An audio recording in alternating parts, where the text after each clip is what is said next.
ओम शांति। आज हम 12 तारीख की मुरली सुनेंगे। 12 अक्टूबर 2025 प्रातः मुरली ओम शांति बाप दादा मधुबन। मुरली रिवाइज की गई है 17 मार्च 2007। आज अव्यक्त मुरली है।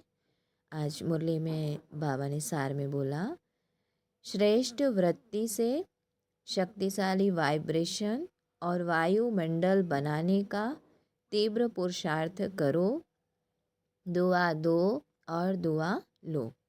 आज बाबा बोले, मीठे बच्चे, श्रेष्ठ वृत्ति से शक्तिशाली वाइब्रेशन और वायुमंडल बनाने का तीव्र पुरुषार्थ करो, दुआ दो और दुआ लो।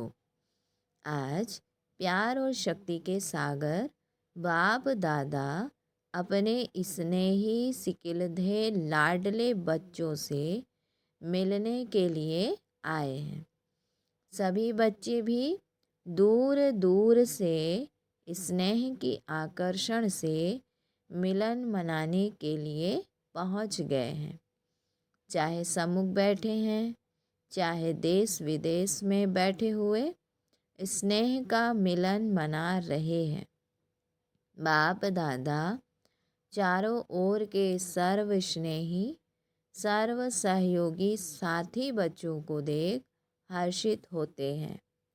बाप दादा देख रहे हैं, मेजॉरिटी बच्चों के दिल में एक ही संकल्प है कि अभी जल्दी से जल्दी बाप को प्रत्यक्ष करें।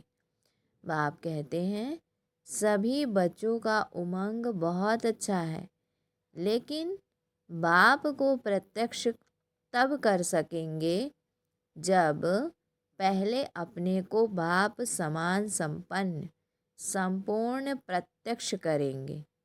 तो बच्चे पूछते हैं बाप से कि कब प्रत्यक्ष होगा, बाप से कि बाप कब प्रत्यक्ष होगा। और बाप बच्चों से पूछते हैं कि आप बताओ, आप कब स्वयं को बाप समान प्रत्यक्ष करेंगे। अपने संपन्न बनने की डेट फिक्स की है। बाबा ने बच्चों से पूछा, अपने संपन्न बनने की डेट फिक्स की है। फॉरेन वाले तो कहते हैं 1 साल पहले डेट फिक्स की जाती है। तो अपने को बाप समान बनने की आपस में मीटिंग करके डेट फिक्स की है। बाप दादा देखते हैं, आजकल तो हर वर्ग की भी मीटिंग्स बहुत होती है। बाप दादा देखते हैं कि आजकल तो हर वर्ग की भी मीटिंग्स बहुत होती है। डबल फॉरेनर्स की भी मीटिंग बाप दादा ने सुनी, बहुत अच्छी लगी। सब मीटिंग्स बाप दादा के पास तो पहुंच ही जाती है। तो बाप दादा पूछते हैं कि इसकी डेट कब फिक्स की है। क्या यह डेट ड्रामा फिक्स करेगा या आप फिक्स करेंगे? कौन करेगा? बाबा ने पूछा कि डेट ड्रामा फिक्स करेगा या आप फिक्स करेंगे। तो कौन करेगा? सब मीटिंग्स बाप दादा के पास तो पहुंच ही जाती हैं। तो बाप दादा पूछते हैं कि इसकी डेट कब फिक्स की है। क्या यह डेट ड्रामा फिक्स करेगा या आप फिक्स करेंगे? कौन करेगा? लक्ष्य तो आपको रखना ही पड़ेगा, और लक्ष्य बहुत अच्छे ते अच्छा बढ़िया ते बढ़िया रखा भी है। अभी सिर्फ जैसा लक्ष्य रखा है, बाबा कहे, उसी प्रमाण लक्षण श्रेष्ठ लक्ष्य के समान बनाना है। अभी लक्ष्य और लक्षण में अंतर है। जब लक्ष्य और लक्षण समान हो जाएंगे तो लक्ष्य प्रैक्टिकल में आ जाएगा। सभी बच्चे जब अमृत वेले मिलन मनाते हैं और संकल्प करते हैं तो बहुत अच्छा करते हैं। बाप दादा चारों ओर के हर बच्चे की रो रिहान सुनते हैं, बहुत सुंदर बातें करते हैं। बाबा ने कहा, पुरुषार्थ भी बहुत अच्छा करते हैं, लेकिन पुरुषार्थ में एक बात की तीव्रता चाहिए। पुरुषार्थ है, लेकिन तीव्रता पुरुषार्थ चाहिए। तीव्रता की दृढ़ता उसकी एडिशन चाहिए। बाप दादा की हर बच्चे के प्रति यह आस है कि समय प्रमाण हर एक तीव्र पुरुषार्थी बने, चाहे नंबरवार है। बाप दादा जानते हैं, बाबा ने कहा, बाप दादा जानते हैं, लेकिन नंबरवार में भी तीव्र पुरुषार्थ सदा रहे, उसकी आवश्यकता है। समय संपन्न होने में तीव्रता से चल रहा है, लेकिन अभी बच्चों को आप समान बनना ही है, यह भी निश्चित ही है। सिर्फ इसमें तीव्रता चाहिए। तो हर एक अपने को चेक करे कि मैं सदा तीव्र पुरुषार्थी हूँ, क्योंकि पुरुषार्थ में पेपर तो बहुत आते ही हैं और आने ही हैं, लेकिन तीव्र पुरुषार्थ के लिए पेपर में पास होना इतना ही निश्चित है कि तीव्र पुरुषार्थी पेपर में पास हुआ ही पड़ा है। होना है नहीं, हुआ ही पड़ा है, यह निश्चित है। तो बाबा ने कहा, सेवा भी सभी अच्छी रुचि से कर रहे हैं, लेकिन बाप दादा ने पहले भी कहा है कि वर्तमान समय के प्रमाण एक ही समय पर मनसा, वाचा और कर्मणा अर्थात चलन और चेहरे द्वारा तीनों ही प्रकार की सेवा चाहिए। मनसा द्वारा अनुभव कराना, वाणी द्वारा ज्ञान के खजाने का परिचय कराना और चलन व चेहरे द्वारा संपूर्ण योगी जीवन के प्रैक्टिकल रूप का अनुभव कराना, तीनों ही सेवा एक समय करनी है, अलग अलग नहीं। समय कम है और सेवा अभी भी बहुत करनी है। तो बाप दादा ने देखा कि सबसे सहज सेवा का साधन है वृत्ति द्वारा वाइब्रेशन बनाना और वाइब्रेशन द्वारा वायुमंडल बनाना, क्योंकि वृत्ति सबसे तेज साधन है। जैसे साइंस की रॉकेट फास्ट जाती है, वैसे आपकी रूहानी शुभ भावना, शुभकामना की वृत्ति दृष्टि और सृष्टि को बदल देती है। एक स्थान पर बैठे भी वृत्ति द्वारा सेवा कर सकते हैं। बाबा ने कहा कि सुनी हुई बात फिर भी भूल सकती है, लेकिन जो वायुमंडल का अनुभव होता है वह भूलता नहीं है। जैसे मधुबन में अनुभव किया है कि ब्रह्मा बाप की कर्म भूमि, योग भूमि, चरित्र भूमि का वायुमंडल है। अब तक भी हर एक उसी वायुमंडल का जो अनुभव करते हैं वह भूलता नहीं है। वायुमंडल का अनुभव दिल में छप जाता है। तो बाबा ने कहा, वाणी द्वारा बड़े बड़े प्रोग्राम तो करते ही हो, लेकिन हर एक को अपनी श्रेष्ठ रूहानी वृत्ति से, वाइब्रेशन से वायुमंडल बनाना है। लेकिन वृत्ति रूहानी और शक्तिशाली तब होगी जब अपने दिल में, मन में किसी के प्रति भी उल्टी वृत्ति का वाइब्रेशन नहीं होगा। क्या कहा बाबा ने कि बच्चे, जब अपने दिल में, मन में किसी के प्रति उल्टी वृत्ति का वाइब्रेशन नहीं होगा, अपने मन की वृत्ति सदा स्वच्छ हो, क्योंकि किसी भी आत्मा के प्रति अगर कोई व्यर्थ वृत्ति या ज्ञान के हिसाब से नेगेटिव वृत्ति है तो नेगेटिव माना किचड़ा। अगर मन में किचड़ा है तो शुभ वृत्ति से सेवा नहीं कर सकेंगे। तो बाबा ने कहा, तो पहले अपने आप को चेक करो कि मेरे मन की वृत्ति शुभ रूहानी है। निगेटिव वृत्ति को भी अपनी शुभ भावना, शुभ कामना से निगेटिव को भी पॉजिटिव में चेंज कर सकते हो, क्योंकि नेगेटिव से अपने ही मन में परेशानी तो होती है ना। वेट्स बाबा कहते हैं वेस्ट थॉट्स तो चलते हैं ना। तो पहले अपने को चेक करो कि मेरे मन में कोई खिटखिट तो नहीं है। नंबरवार तो हैं, अच्छे भी हैं, तो साथ में खिटखिट वाले भी हैं, लेकिन यह ऐसा है, यह समझना अच्छा है। जो रॉन्ग है उसको रॉन्ग समझना है, जो राइट है उसको राइट समझना है, लेकिन दिल में मिठाना नहीं है। समझना अलग है, नॉलेजफुल बनना अच्छा है। रॉन्ग को रॉन्ग तो कहेंगे ना। कई बच्चे कहते, बाबा आपको पता नहीं यह कैसे हैं, आप देखो ना तो पता पड़ जाए। तो बाप मानते हैं, आपके कहने से पहले ही मानते हैं कि ऐसे हैं, लेकिन ऐसी बातों को अपनी दिल में वृत्ति में रखने से स्वयं भी तो परेशान होते हो। और ख़राब चीज़ अगर मन में है, दिल में है, तो जहाँ ख़राब चीज़ है, वेस्ट थॉट्स हैं, वह विश्व कल्याणकारी कैसे बनेंगे? हुँ?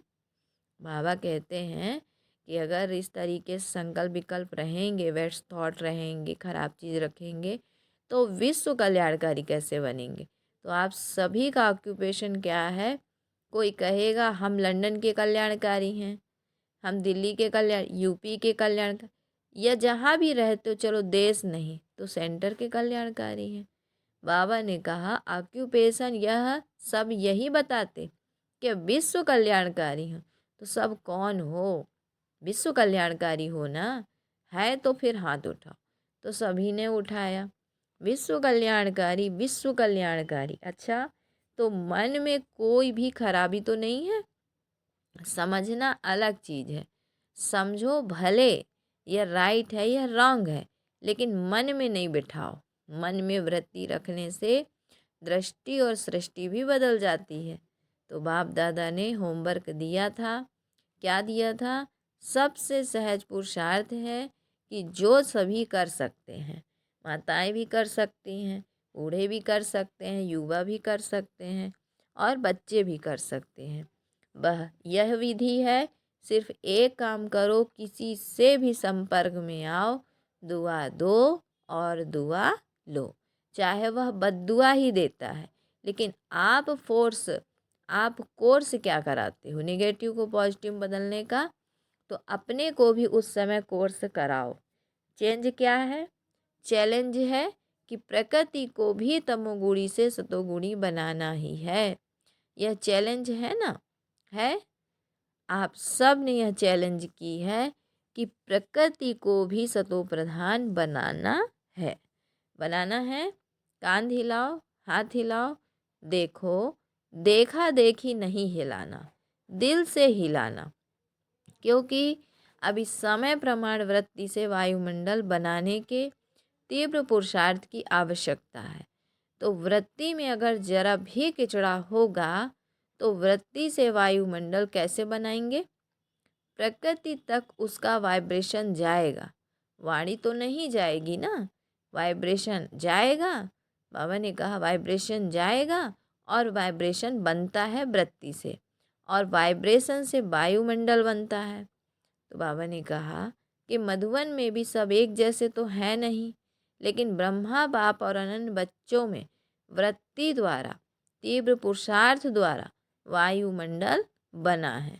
हाँ, बाबा कहते मधुबन में भी सब एक जैसे नहीं है, लेकिन ब्रह्मा बाप और अनन्य बच्चों के वृत्ति द्वारा, जो कुछ ऐसे बच्चे हैं जो बाबा के बिल्कुल याद में पुरुषार्थ में न लगातार लगे रहते हैं, तो ऐसे बच्चों के प्रति तीव्र पुरुषार्थ द्वारा वायुमंडल बना है। तो आज आपकी दादी याद आ रही है। दादी की विशेषता क्या है? देखिए कैसे कंट्रोल किया। कभी कैसी भी वृत्ति वाले की कमी दादी ने मन में नहीं रखी, सभी को उमंग दिलाया। आपकी जगदम्बा माँ ने वायुमंडल बनाया, जानते हुए भी अपनी वृत्ति सदा शुभ रखे, जिसके वायुमंडल का प्रभाव आप सभी कर रहे हो, चाहे फॉलो फादर है। लेकिन बाप दादा हमेशा कहते हैं कि हर एक की विशेषता को जान, उस विशेषता को अपना बनाओ, और हर एक बच्चे में यह नोट करना, बाप दादा का जो बच्चा बना है उस एक एक बच्चे में चाहे तीसरा नंबर ही क्यों ना हो, लेकिन यह ड्रामा की विशेषता है कि बाप दादा का वरदान है सभी बच्चों में, चाहे 99% गालियाँ भी हों, गलतियाँ भी हों, लेकिन एक विशेषता ज़रूर है। बाबा कहते हैं सभी बच्चों में चाहे 99 गलतियाँ भी हों, लेकिन एक विशेषता ज़रूर है। तो उस एक विशेषता के कारण, जिस विशेषता से मेरा बाबा कहने का हकदार है, परवश है, लेकिन बाप से प्यार अटूट होता है। इसलिए बाप दादा अभी समय की समीपता अनुसार हर एक जो भी बाप के स्थान पर हैं, चाहे गांव में है, चाहे बड़े जोन में है, चाहे सेंटर पर हैं, लेकिन हर एक स्थान और साथियों में श्रेष्ठ वृत्ति का वायुमंडल आवश्यक है। बस, तो एक अक्षर याद रखो, अगर कोई बद्दुआ देता भी है तो लेने वाला कौन है? क्या देने वाला लेने वाला एक होता है क्या, या दो? अगर कोई आपको कोई ख़राब चीज़ दे तो आप क्या करोगे? अपने आप पास रखेंगे या वापस करेंगे या फेंक देंगे? तो कहा कि अलमारी में संभाल कर रखेंगे। क्या करेंगे? फेंक देंगे या वापस रखेंगे? अलमारी में संभाल कर रखेंगे। तो पूछा बाबा ने, तो दिल में संभाल के नहीं रखना, क्योंकि आपकी दिल बाप दादा का तख्त है। बाबा कहते दिल में नहीं संभाल के रखो, वो बात को वहीं के वहीं ख़त्म कर दो, क्योंकि जो बाबा है वही बाबा कहते हैं बाप का दिल तख्त है। तो बाबा बच्चों को कहते हैं कि बच्चे तो दिल में संभाल के नहीं रखना, क्योंकि आपका दिल बाप दादा का तख्त है। इसलिए एक शब्द अभी मन में पक्का याद कर लो, मुख में नहीं, मन में याद करो। दुआ देना है, दुआ लेना है। कोई भी नेगेटिव बात मन में नहीं रखो। अच्छा, एक कान से सुना दूसरे कान से निकालना तो आपका काम है कि दूसरों का काम है? तभी तो विश्व में आत्माओं में फास्ट गति की सेवा वृत्ति से वायुमंडल बनाने की कर सकेंगे। तो विश्व परिवर्तन करना, बाबा कहते तो विश्व परिवर्तन करना है ना, तो क्या याद रखेंगे? याद रखा मन से, दुआ शब्द याद रखो बस, क्योंकि आपके जड़ चित्र क्या देते हैं? दुआ देते हैं ना। बस, तो बाबा ने कहा क्योंकि आपके जड़ चित्र क्या देते हैं? दुआ देते हैं, तो दुआ देते हैं ना। बस, क्योंकि बाबा ने कहा मंदिर में जाते हैं तो क्या मांगते हैं? दुआ मांगते हैं। दुआ मिलती है तभी तो दुआ मांगते हैं। तो आपके जड़ चित्र लास्ट जन्म तक भी दुआएं देते हैं, वृत्ति से उनकी कामनाएं पूरी करते हैं। तो आप बार बार ऐसे दुआ देने वाले बनो, तो सब आपके चित्र भी आज तक दुआएं देते हैं। बाबा ने कहा चलो परवश आत्माओं को अगर थोड़ा सा क्षमा के सागर के बच्चे क्षमा दे दी तो अच्छा ही है ना। तो आप सभी क्षमा के मास्टर सागर हो या नहीं हो? बाबा ने पूछा। बाबा कहते हैं हो या नहीं हो ना है, कहो पहले मैं। इसमें हे अर्जुन बनो। जैसे अर्जुन ने सत्य ज्ञान बाबा का सुना, ऐसे हे अर्जुन बनो। ऐसा वायुमंडल बनाओ जो कोई भी सामने आए तो वह कुछ ना कुछ स्नेह ले, सहयोग ले, क्षमा का अनुभव करे, हिम्मत का अनुभव करे। हो सकता है पहली लाइन वाले हो सकता है तो हाथ उठाओ। पहले करना पड़ेगा तो सभी करेंगे। टीचर्स करेंगी। अच्छा बाबा ने कहा जगह जगह से बच्चों के ईमेल और पत्र तो आते ही हैं, तो जिन्होंने पत्र भी नहीं लिखा है लेकिन संकल्प किया, तो संकल्प वालों को भी याद प्यार बाप दादा के पास पहुंच गया। तो पत्र बहुत मीठे मीठे लिखते हैं। पत्र ऐसे लिखते हैं जो लगता है कि यह संगम उमंग उत्साह में उड़ते ही रहेंगे। फिर भी अच्छा है, पत्र लिखने से अपने को बंधन में बांध लेते हैं। तो वायदा करते हैं ना, तो चारों ओर के जो जहाँ देख रहे हैं या सुन रहे हैं, उन सभी को भी बाप दादा सम्मुख वालों से भी पहले याद प्यार दे रहे हैं, क्योंकि बाप दादा जानते हैं कि वहाँ कोई टाइम नहीं है। कहाँ?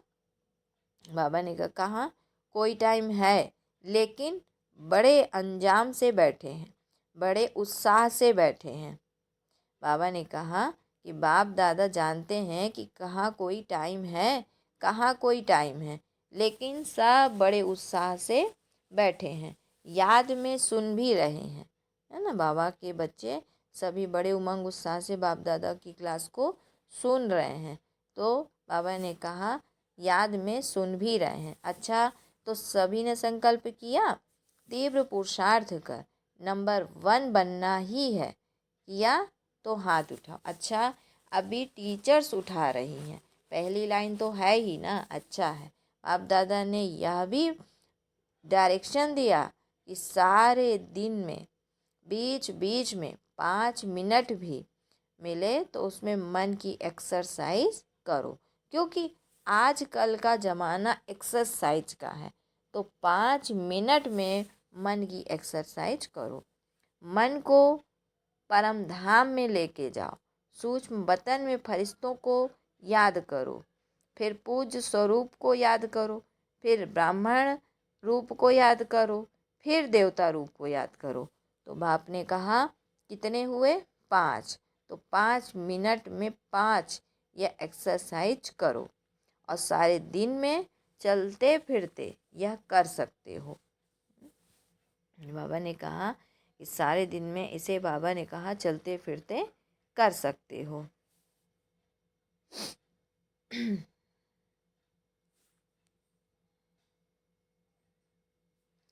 तो बाबा कहते बच्चे सूक्ष्म वतन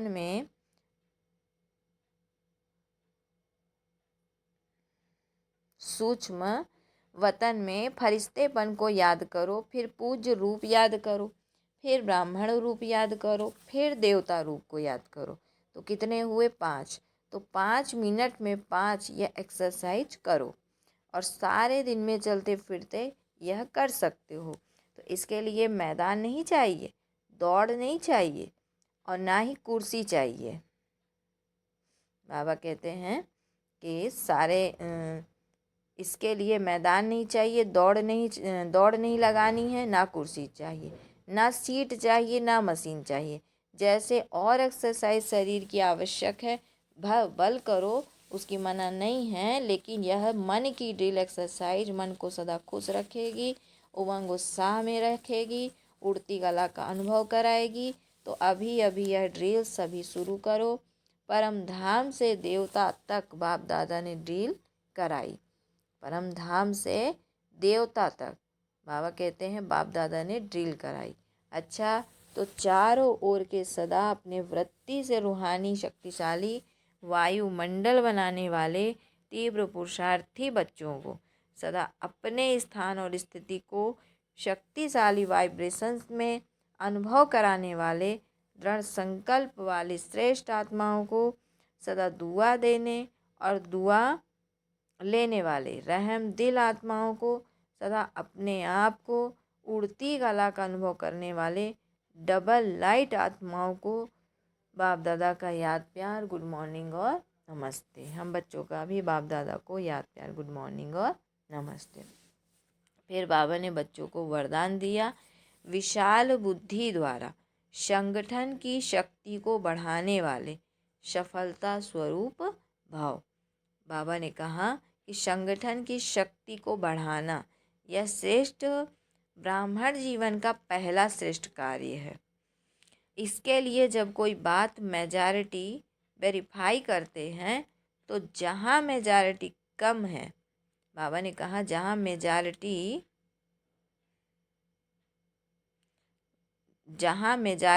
वहाँ मैं, तो यही है संगठन की शक्ति को बढ़ाना। इसमें यह बड़ाई नहीं दिखाओ कि मेरा विचार तो बहुत अच्छा है, बल कितना भी अच्छा है, लेकिन जहाँ संगठन टूटता है, बल कितना भी अच्छा हो, लेकिन जहाँ संगठन टूटता है वह अच्छा भी साधारण हो जाएगा। उस समय अपने विचार त्यागने भी पड़े तो त्यागना। बाबा ने कहा उस समय अपने विचार त्यागने भी पड़े तो त्याग में ही भाग्य है। इससे ही सफलता का स्वरूप बनेंगे, समीप संबंध में आएंगे। अच्छा, ओम शांति ओम शांति। फिर बाबा ने आज स्लोगन में कहा कि सर्व सिद्धियाँ प्राप्त करने के लिए मन की एकाग्रता को बढ़ाओ। सर्व सिद्धियाँ प्राप्त करने के लिए बाबा ने कहा मन की एकाग्रता को बढ़ाओ। अच्छा, फिर अव्यक्त सारे में आज बाबा बोले कि समय प्रमाण अब मनसा और वाचा की इकट्ठी सेवा करो, लेकिन वाचा सेवा सहज है, मनसा में अटेंशन देने की बात है, इसलिए सर्व आत्माओं के प्रति सेवा। बाबा कहते सर्व आत्माओं के प्रति मनसा में शुभ भावना, शुभ कामना के संकल्प हो, बोल में मधुरता, संतुष्टता, सरलता की नींव है, तो सेवा में सहज सफलता मिलती रहेगी, है ना। बाबा कहते सेवा में सहज सफलता मिलती रहेगी। अच्छा, ओम शांति, ओम शांति।